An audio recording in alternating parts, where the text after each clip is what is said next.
The Masque of the Red Death by Edgar Allan Poe, read by Barber. The Red Death had long devastated the country. No pestilence had ever been so fatal or so hideous. Blood was its avatar and its seal, the madness and the horror of blood. There were sharp pains and sudden dizziness, and then profuse bleeding at the pores with dissolution. The scarlet stains upon the body and especially upon the face of the victim were the pest ban which shut him out from the aid and from the sympathy of his fellow men. And the whole seizure, progress, and termination of the disease were incidents of half an hour. But Prince Prospero was happy and dauntless and sagacious. When his dominions were half depopulated, he summoned to his presence 1,000 hale and light-hearted friends from among the knights and dames of his court, and with these retired to the deep seclusion of one of his crenellated abbeys. This was an extensive and magnificent structure, the creation of the prince's own eccentric yet august taste. A strong and lofty wall girdled it in.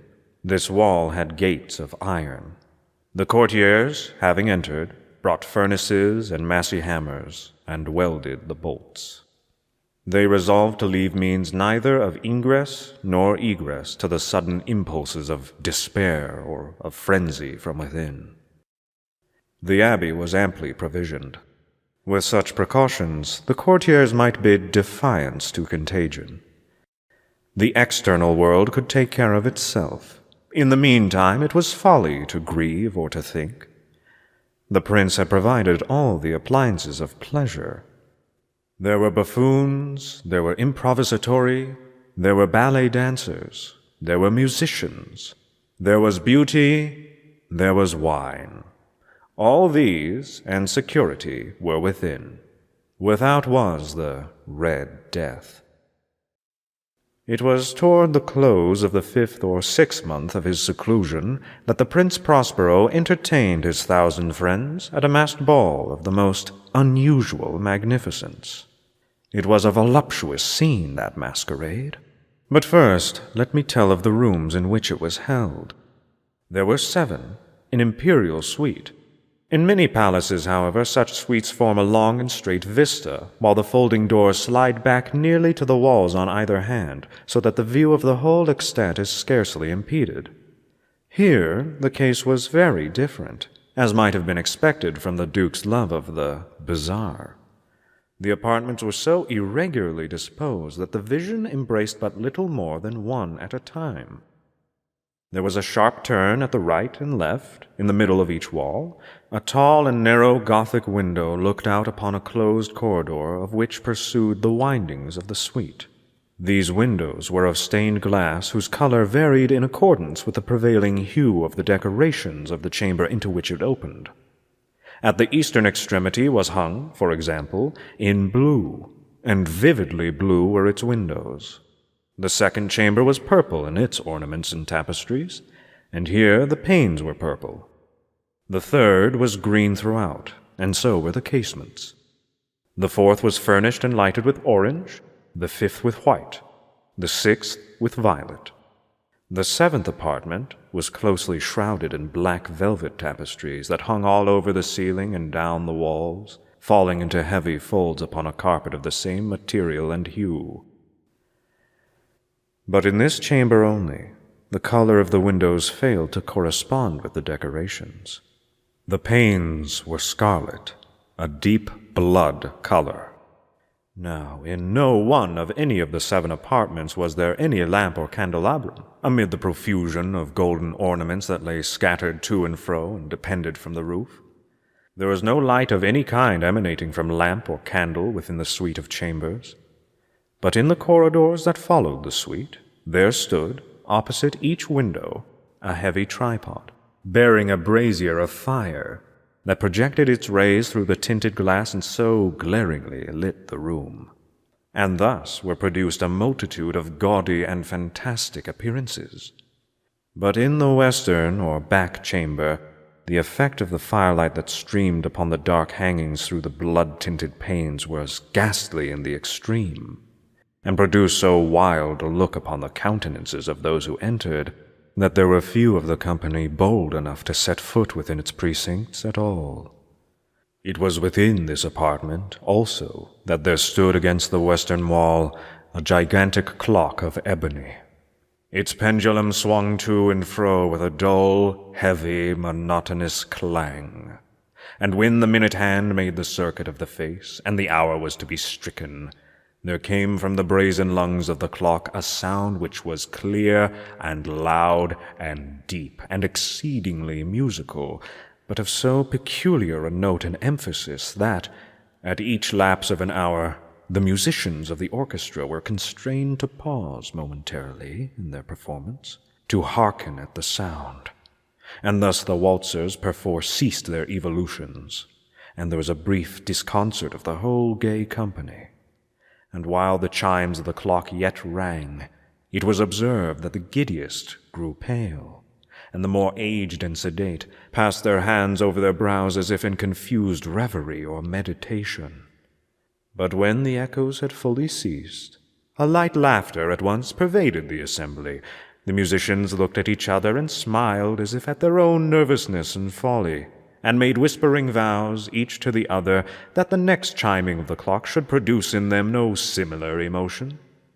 And then, after the lapse of 60 minutes, which embrace 3,600 seconds of time that flies, there came yet another chiming of the clock, and then were the same disconcert and tremulousness and meditation as before. But, in spite of these things, it was a gay and magnificent revel. The tastes of the Duke were peculiar. He had a fine eye for color and effects. He disregarded the decora of mere fashion. His plans were bold and fiery, and his conceptions glowed with barbaric luster. There are some who would have thought him mad. His followers felt that he was not. It was necessary to hear and see and touch him to be sure he was not. He had directed, in great part, the movable embellishments of the 7 chambers upon occasion of this great fete, and it was his own guiding taste which had given character to the masqueraders. Be sure they were grotesque. There were much glare and glitter and piquancy and phantasm, much of what has been seen in Hernani. There were arabesque figures with unsuited limbs and appointments. There were delirious fancies, such as the madman fashions. There was much of the beautiful, much of the wanton, much of the bizarre, something of the terrible, and not a little of that which might have excited disgust.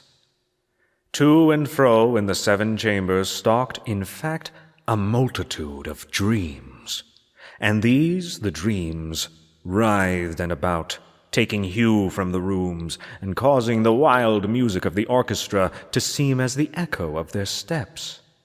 And, anon, there strikes the ebony clock which stands in the hall of the velvet. And then, for a moment, all is still, and all is silent, save for the voice of the clock.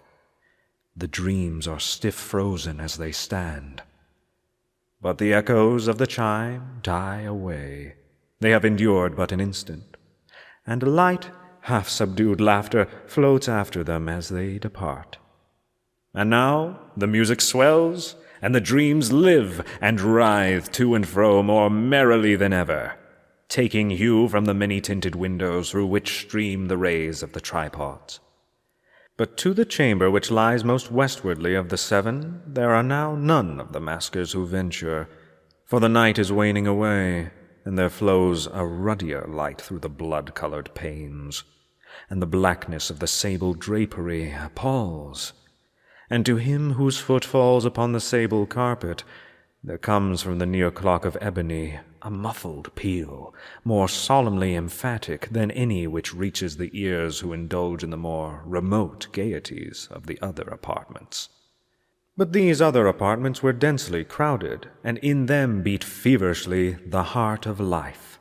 And the revel went whirlingly on, until, at length, there commenced the sounding of midnight upon the clock, and then the music ceased, as I have told, and the evolutions of the waltzers were quieted, and there was an uneasy cessation of all things as before. But now there were 12 strokes to be sounded by the bell of the clock, and thus it happened, perhaps, that more of thought crept, with more of time, into the meditations of the thoughtful among those who revelled.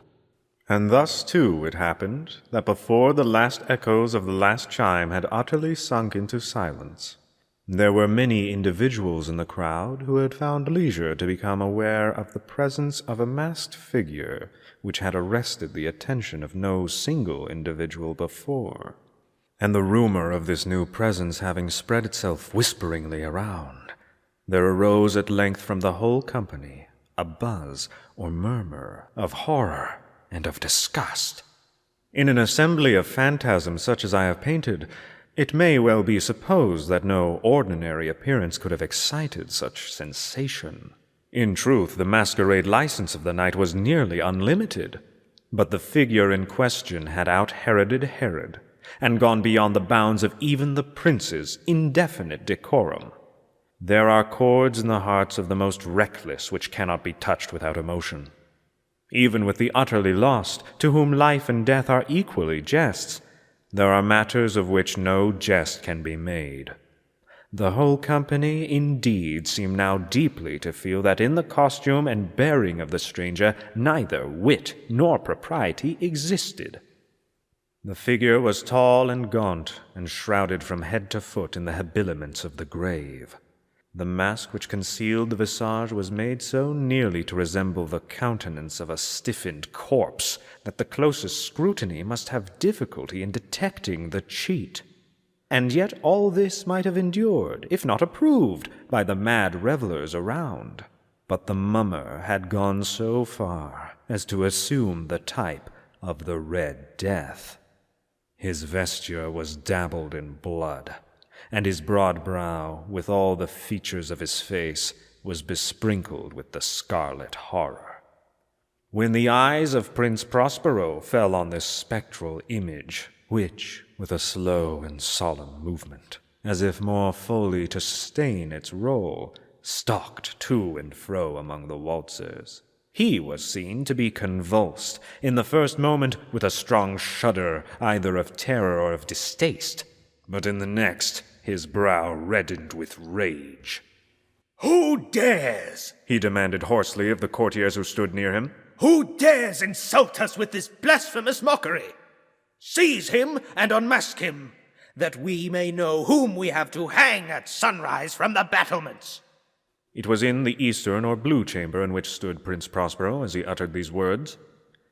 They rang throughout the 7 rooms loudly and clearly, for the prince was a bold and robust man, and the music had become hushed at the waving of his hand. It was in the blue room where stood the prince, with a group of pale courtiers by his side. At first, as he spoke, there was a slight rushing movement of this group in the direction of the intruder, who, at the moment, was also near at hand, and now, with deliberate and stately step, made closer approach to the speaker. But from a certain nameless awe with which the mad assumptions of the mummer had inspired the whole party, there were found none who put forth a hand to seize him, so that, unimpeded, he passed within a yard of the prince's person, and while the vast assembly, as if with one impulse, shrank from the centers of the rooms to the walls, he made his way uninterruptedly, but with the same solemn and measured step which had distinguished him from the first, through the blue chamber to the purple to the green, through the green to the orange, through this again to the white, and even thence to the violet, ere a decided movement had been made to arrest him. It was then, however, that the Prince Prospero, maddened with rage and the shame of his own momentary cowardice, rushed hurriedly through the 6 chambers, while none followed him on account of a deadly terror that had seized upon all. He bore aloft a drawn dagger, and had approached, in rapid impetuosity, to within 3 or 4 feet of the retreating figure, when the latter, having attained the extremity of the velvet apartment, turned suddenly and confronted his pursuer. There was a sharp cry, and the dagger dropped gleaming upon the sable carpet, upon which, most instantly afterwards, fell prostrate in death the Prince Prospero. Then, summoning the wild courage of despair, a throng of the revelers at once threw themselves into the black apartment, and seizing the mummer whose tall figure stood erect and motionless within the shadow of the ebony clock, gasped in unutterable horror at finding the grave cerements and corpse-like mask, which they handled with so violent a rudeness, untenanted by any tangible form. And now was acknowledged the presence of the Red Death. He had come like a thief in the night, and one by one dropped the revelers in the blood-bedewed halls of their revel, and died each in the despairing posture of his fall. And the life of the ebony clock went out with that of the last of the gay, and the flames of the tripods expired, and darkness and decay and the Red Death held illimitable dominion over all. The End. That was The Masque of the Red Death, written by Edgar Allan Poe, read by Matthew Barber. May your Halloween revelry be much safer than Prince Prospero's was.